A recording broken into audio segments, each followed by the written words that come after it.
Welcome to this edition of In-Depth Alaska. I'm Rebecca Palsha. On Friday, I spoke with Senator Dan Sullivan to talk about everything from Mother's Day to making flying safer. Thank you for coming in today. Yeah. Talk about your big announcement. Well, I would say it's the President and Secretary Duffy's big announcement. Yesterday, they held a press conference on the overhaul of our air traffic control system. And it is big, and it is bold, and it is needed. And so this is for the whole country. And so this would replace, this would upgrade telecommunications, comm systems with more satellite, more wireless. It would update radar systems all across country, new towers all across the country. This is much needed reform, Rebecca. I've been talking about this since I got to Congress.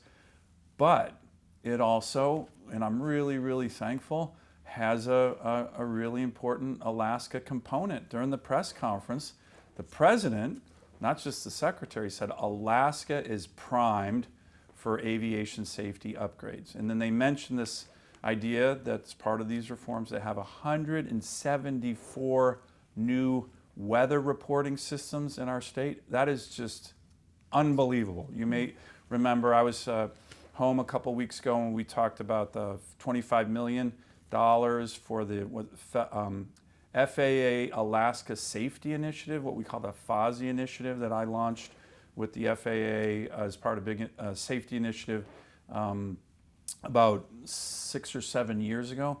We have the highest crash rates in the country. We have the highest fatality rates in the country, and we need upgrades to our infrastructure, to our weather reporting systems. So Secretary Duffy has been a great champion of this for us. I just had another phone call with him this morning. I've been trying to help them on the broader reforms, but really making sure they don't forget the Alaska-specific reforms.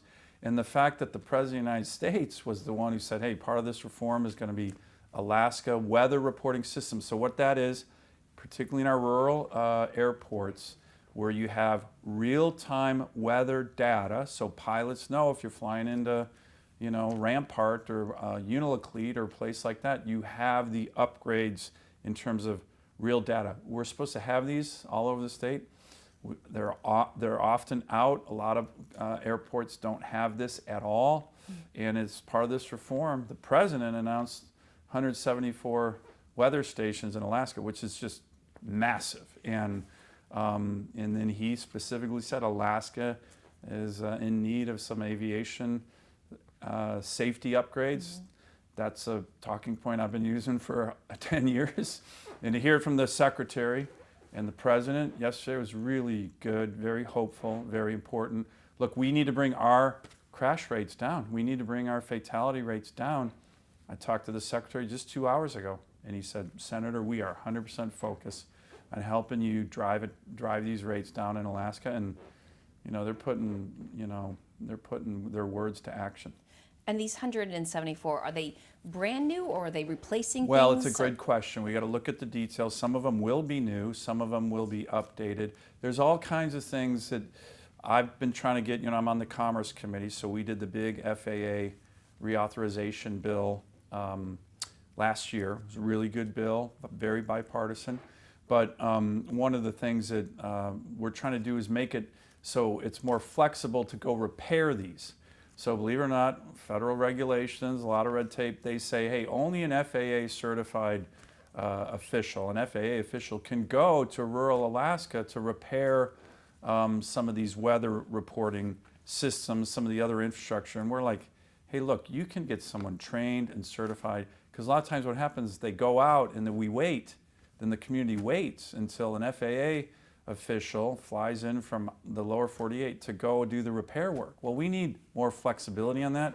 So it'll be a combo of upgrading, but also it'll be new. And 174, that is a huge number. Even I was shocked, and I've been pressing this issue for 10 years. How many do we have currently? I can get back to you on that, Rebecca, but it's a really important question. It's how many we have currently, but you're asking the other right question. How many are down? There are so many that are down. You might remember I hosted a press conference after that very tragic, mm-hmm. Bering Air crash a couple months ago now. And with the Secretary at the Department of Transportation with Senator Murkowski, Congressman Begich, the FAA head, the NTSB head. I brought everybody together. We need to focus on Alaska. The Secretary's been great. But an issue that came up was how many of these are out there that are not operating. And it's oftentimes several dozen. So it's Do they come off and on? They do come on, well, they come off and then they have to be repaired. Okay. And then, like I said, the red tape of the FAA is like, no, we have to have an FAA official go out to, a small rural village to get the repairs. So we're trying to make it more flexible to repair these, but we need more of them. And this is a giant announcement. I'm very, very excited. NOAA has some federal cuts, and they're concerned about being able to watch the river forecasts. What do you think about that situation? Well, look, I've been talking to the Secretary of Commerce on the NOAA cuts, and the one thing that I have said to them, and you may have seen, we had a hearing last week with the Deputy Secretary of Commerce during his confirmation hearing. I was a little harsh on him because I said, hey, you guys, the President on day one has said he issued an executive order to help Alaska unleash its economy. And I said, if you're cutting people in NOAA or NIMS that are actually people that help us get our weather reporting, help us get permits for our fishermen, you're undermining the economy of Alaska. Help us do what are called our ocean fisheries surveys, right? If we don't have surveys, people can't fish. So we can send you the tape. I was a little harsh on this guy, kind of pounding him, saying enough, right? You need to get these surveys done, and if you're cutting people that are going to undermine the ability for safety and to grow our economy, we need to bring them back. And so we've had some successes on that, but I've been vocal, both in private, but also in that hearing very publicly. And then I just wanted to say one more thing about the ATC reform. Our people here in Alaska do incredible work. The Anchorage Center for the FAA and Air Traffic Control, it's not just for safety in Alaska, but as you and I were talking about, they do it for the country. If you're a passenger vessel or passenger airplane leaving from Chicago, flying to Tokyo, half that route, the ATC Anchorage Center here takes that plane, guides it all the way across the Pacific. They do that in addition to the great work they do for aviation safety for just flying in Alaska. So we have some really heroic workers in terms of the FAA, in terms of the air traffic control system. What they need is modern systems. They don't need, floppy disks and, Post-it notes that track airplanes. So is it, for the NOAA question, is it fair to say those cuts are not guaranteed to happen at this point? Do you think there's still some flexibility with that? Oh yeah, and look, I've gone back to a number of the officials in the Trump administration on these kind of cuts or lease cancellations or grant freezes, and I've been doing that a lot. And where I've been saying that it impacts safety, or if it impacts the ability of our private sector and our economy to grow, you need to reverse these. And we've had a lot of success. I'll just give you one example that just was announced. I did a meeting with the UAA Arctic Homeland Security Center of Excellence. That was something I worked really hard to get. We have all kinds of big issues happening in the Arctic, as you know. There was I think it was a $50 million grant that was stood up, this new program, and that got cut, and they told them they were going to get rid of it. I called the Secretary of Homeland Security, and I have a lot of respect for her, but I said, hey, what are you doing, right? This is really important for Homeland Security, for the Arctic. This is a great center. Like, what are you doing here? And she got back to me within an hour and said, Senator, we checked into it. You're right. We're going to reverse that. So we've had a number of those successes, and we'll keep pressing it. There is this issue that we have to tighten our belts as a federal government. There's no doubt about it. We have a $36 trillion in debt. Rebecca, as you know, last year we hit a inflection point that's not a good one. We spent more on interest on the debt for the United States, $950 billion, than we did on our military. And when great powers hit that inflection point, spending more on the interest payments, those are bondholders in China that get our interest payments. That's not going to building bridges, that's not going to building roads, that's not going to build F-35s or Coast Guard cutters, it's just going to Chinese central bankers. We definitely got to get our act together in terms of our fiscal situation. However, my standard has been safety or economic growth. Then we need to work to reverse those. We've had several protests in Anchorage and across the state, and some of the signs say like, where's Dan and where is Nick? What would you say to those protesters? Well, look, I mean, we've had a few invites to town halls with very short notice. From my perspective, I get out and do meetings. I try to come home every weekend. I mean, we're in session right now, and I have a very full day of meetings. I'm going to a high school graduation here in a couple minutes. I did my annual address to the Alaska legislature, which is a speech and then Q&A from all members of the legislature for over an hour. That's kind of the ultimate town hall. And I get out throughout the state. I think there's a little bit of like, hey, if you're not doing one of these in Anchorage or Fairbanks, it doesn't count. No, I don't agree with that. When I'm out in rural communities, I do these kind of meetings. But we do meetings across state. I'm going to be doing more today. And look, I'll just be honest. Some of those are, if you look, some of those are a little bit of theater, right? Where you go and there's yelling and shouting and people who come to have a good conversation with their elected officials kind of get drowned out. But look, one of the most important things in my job is to have respectful, open communication with the people I'm honored to represent. And we do that in all kinds of ways. I'm very focused on answering constituent mail, but I do meetings in DC. I have a rule. I try to meet with everybody who comes to DC. We had a great group of people, essentially all the Alaska economy drivers just last week. So, I get out as much as possible, and we do kind of open meetings across the state. But it's not, we on the invites, there's a little bit of theater there. You get an invite that's 96 hours before, and then they put an open chair saying, where is he? And to be honest, some of those are organized by some of the far left Democrat groups. So, but engagement, I'm doing it all day today, all day tomorrow, and then I'll head back to DC. It's very, very important to me, and I think we have a strong track record of doing it. How do you think we're doing as a country? Like, how do you think we are? Well, look, I think I'll kind of break that down into two things. Alaska, I think it's a very exciting time. We have an administration that really wants to help us and focus on our economy, focus on our needs. As I mentioned, the President of the United States just mentioned in a press conference 174 weather stations for Alaska. The Biden administration, in my view, was very, very focused on shutting down our economy. 70 executive orders and executive actions singularly focused on Alaska that really hurt our economy, hurt job growth. I kind of was frustrated. One of the first things the Biden administration did 4 years ago was cancel and stop all the leases on the North Slope. Hundreds of jobs were impacted there. There wasn't a lot of media reporting on that. So the Trump administration came in and said, hey, we're going to reverse those. We're going to unleash Alaska's economy.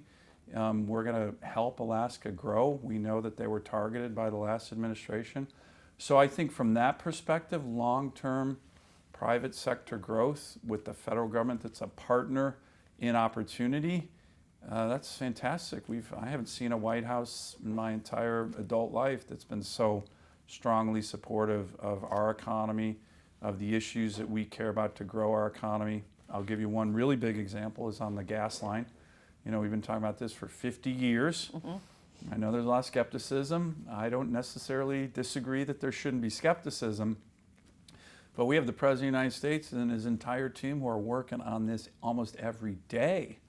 And we need the help because, you know, we're going to have Cook Inlet gas shortages. And my view is we need to address those with our own gas, with our own natural resources, not importing gas from Mexico or Canada.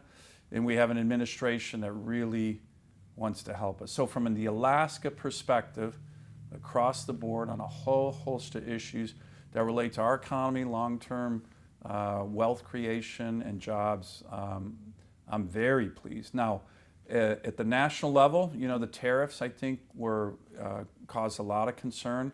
But I've been in discussions literally with the president and his cabinet.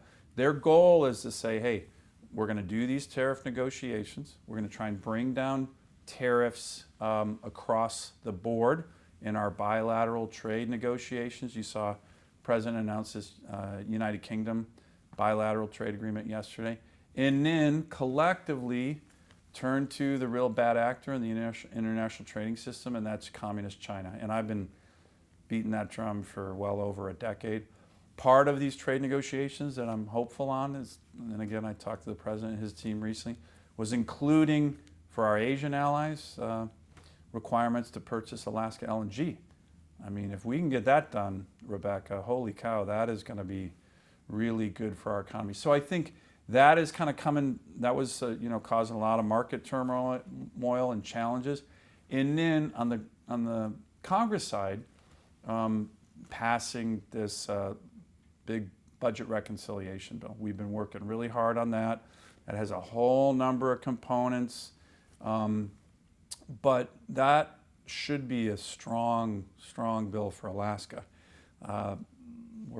Senator Murkowski, Congressman Begich, and I are, you know, we're a small delegation, but we're kind of punching above our weight, I hope, on the final bill. But if we land that bill, that's a really important bill for the country, for Alaska, and have some of these trade deals come in. I think you're going to start to see a lot more strength in the economy and less uncertainty. And I think the uncertainty is what's been causing people challenges, and we still need to bring down inflation, right? It's still too high, and I think that remains one of the top concerns of Alaskans and Americans. And you know, it should be. I'm the guy in my house, when I come home, I go shopping, right? The grocery shopping, and it's shocking how high the cost of food is. I asked, a coworker wants to know from you, it's kind of a sidebar, is there anything that you can do on the federal level to help with the child care shortage in Alaska? Look, the child care shortage is a big issue all over the country, and it impacts everybody. It impacts working families. It impacts everybody, and I'm hopeful. We had a really big strategy meeting of all the Republican senators on this budget reconciliation bill. I'm hopeful that as part of that big package, we could have some significant provisions that address that. I've had some bipartisan legislation that I've introduced in the last few Congresses dealing with what we call child care deserts. Mm-hmm. Maybe desert isn't a great description of Alaska, but the idea that I've done this with Senator Klobuchar, Democrat from Minnesota, to look at and have pilot programs that can really help for child care where it's most acute. And Alaska is certainly one of those places, but it is a problem throughout the country. And in our strategy meeting that we had just 2 days ago, this was a big topic of discussion. And I think I'm hopeful that there's going to be a positive outcome in our budget reconciliation bill. I guess what would that look like? Is it like, just how does that create more flexibility, or I don't know, encourage more people into that industry? Well, it could be tax credits, it Okay. could be spending, it could be a whole host of issues. But yeah, it was, like I said, it was a big topic of discussion. I think a lot of consensus in our caucus about this, and so I think it's a good area. I'm glad they asked the question, because I mean, we hear it everywhere, and on the military bases as well as in the small communities, big communities. It's a giant issue, and I think we need to address it. Any messages you want to give to Alaskans at this point? Well, you know, we're coming into Mother's Day weekend, and I think it's just a shout out to all the great moms. And you know, if your mom is still around, hug her, right? Because I've lost my mother-in-law and my mom in the last couple of years. I'm sorry. Well, it just, reminds you what you have. And of course, I'm very blessed to be married to an amazing woman, my wife Julie, and our 3 daughters. But it's a special weekend, and I'm really glad to be home. But a lot going on, and I do think from the perspective of a lot of challenges still, but I just to reiterate, having a federal government that is really trying to help us on our big challenges, some of which are unique challenges. You saw the president and his team put out another executive order on making our seafood industry more internationally competitive. That is a huge issue, and because we're the superpower seafood, as I like to call us, over 60% of all seafood, sport, subsistence, commercial, is harvested from Alaska's waters. These are things that when you have the federal government that's trying to help us on this, aviation safety, which again is so important to us. We're uniquely challenged. And again, having the secretary and the president in a press conference yesterday highlight Alaska's needs over everybody else, it's good and it's important, and that's part of my job to make sure they're aware of that.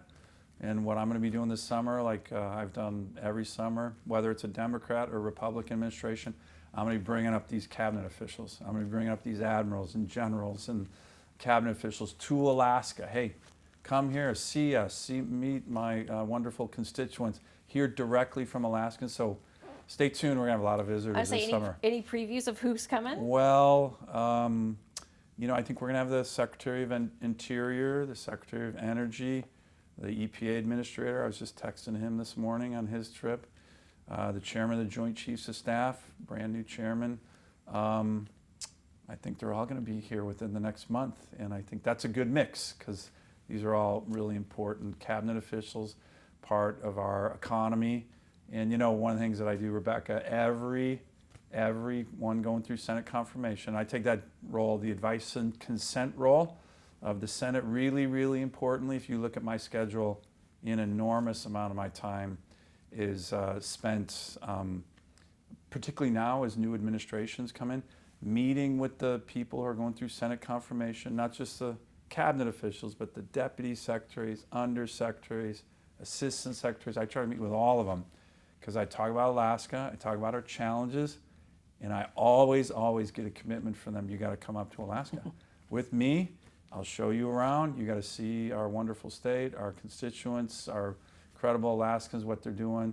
Great opportunities in our state, great big challenges, often unique. And then I always get their cell phone.